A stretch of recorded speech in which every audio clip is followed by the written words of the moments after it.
partner gun. I don't want to hear about none of them hoes you been fucking. They broke, boy, them bitches bums. I don't want to hear about none of them. And we back, Young Zeke TV. We got Miss Heavenly in the building. How you doing? I'm doing all right. Blessed, can't complain. What's going down? Shoot, man. Another day, another dollar. For the people that don't know about you, tell them a little bit something about yourself.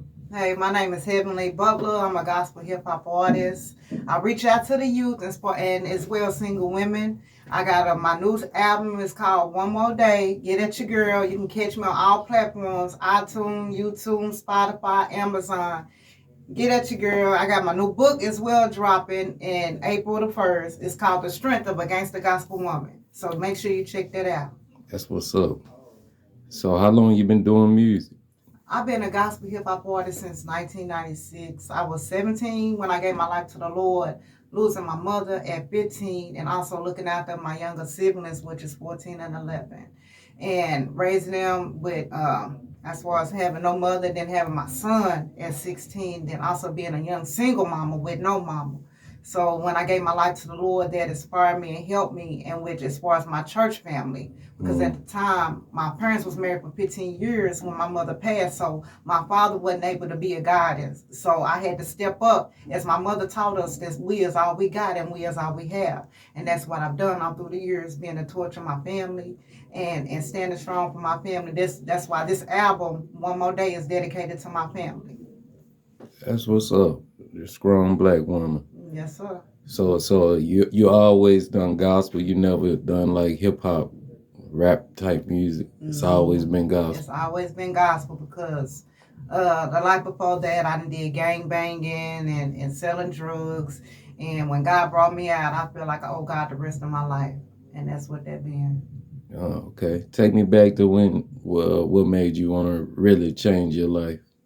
As a youngster, you say you was in the street life, and yeah, coming home and finding my mother passed away.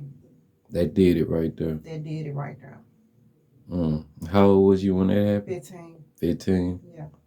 Oh man, I know that was hard on you. Yeah, it was.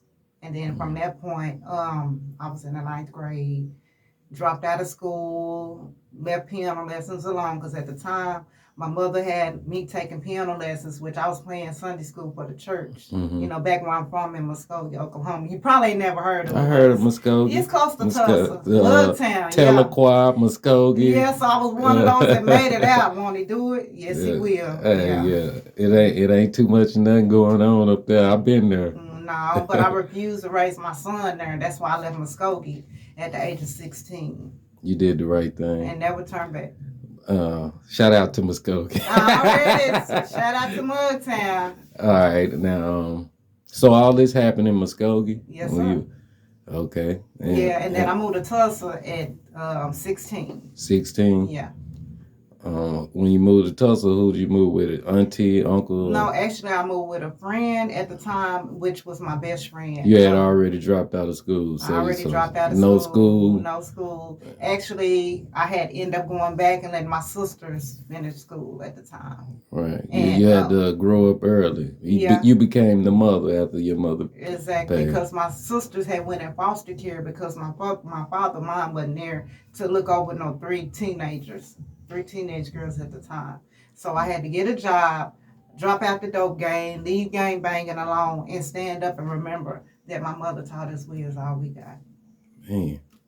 So when you moved with this friend to Tulsa, how long did that work out?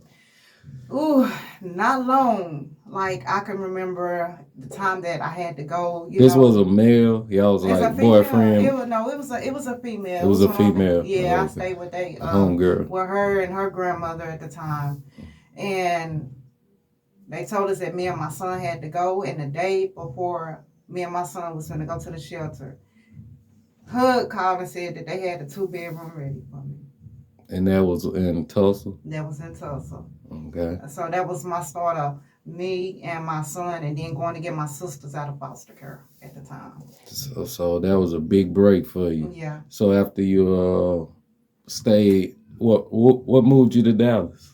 I've been coming to Dallas as a little girl with my Uncle Eugene. I have a lot of family down in D-Town on my mother's side. So my Uncle Eugene used to bring me and my sister, we a year and a month apart. We used to come down to Dallas when we was little girls. And then my uncle take us back like the day before school.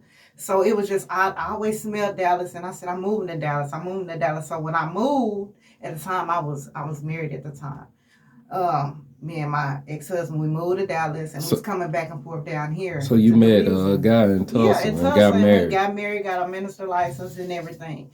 But the thing was, we was reaching out, you know, doing the ministry of the Lord, got a minister license and everything. And we had those prophecies where the devil was mad, you know, and he told us up.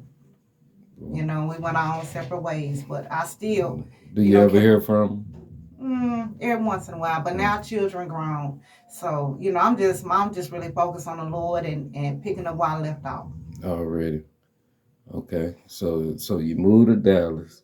So when did you get into the music thing? Actually, my older sister husband, which is King Arthur Taylor, he's a producer. He had produced my first single, which is I Keep It Real, which is a gospel hip hop song. And from then on, we just kept on coming back and forth to Dallas, and finally we moved here in 2000. And then I ended up at Big T Bazaar.